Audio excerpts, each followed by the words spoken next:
Most Arabic verbs are three-letter roots. In this lesson, we are going to use the verb jalasa. Contrarily to the past tense, the present tense must have prefixes added to the beginning of the root. For example, the verb jalasa. In present tense, we add the suffix a for the first person singular, or na for the first person plural. Jalasa, ajlisu, najlisu. The first letter of the root will lose its fatha and carries all the time as SOKOUN. Jalasa, ajlisu. The second letter of the root can carry a fatha, DAMMAH, or kasra. In our example, it carries kasra. Jalasa, ajlisu. The last letter of its root should carry a DAMMAH if the verb does not have a suffix at the end of its root. Ajlisu.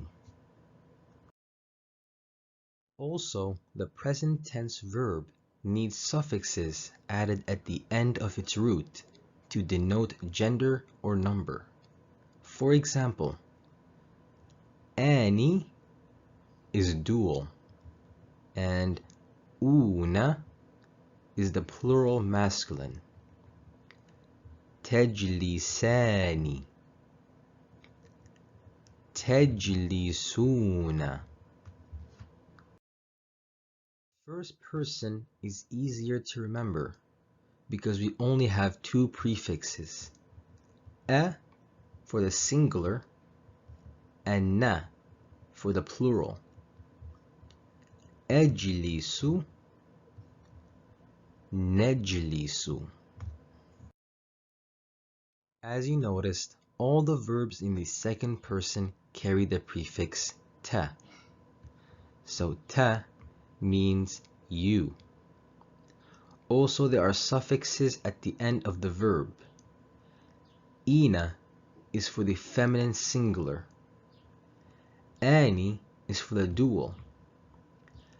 And una is for the masculine plural.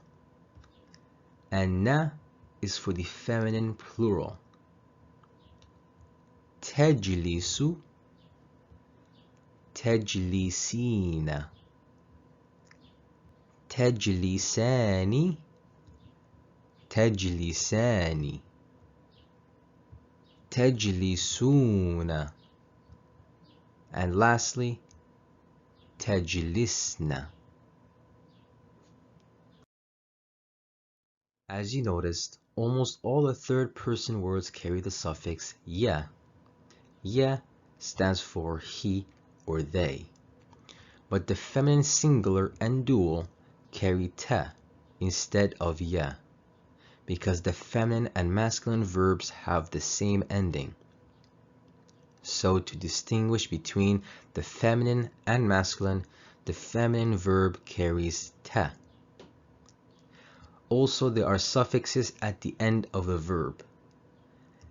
Ani for dual, una for masculine plural, and na for feminine plural. Yajlisu, tajlisu, yajlisani, tajlisani, yajlisuna, yajlisna.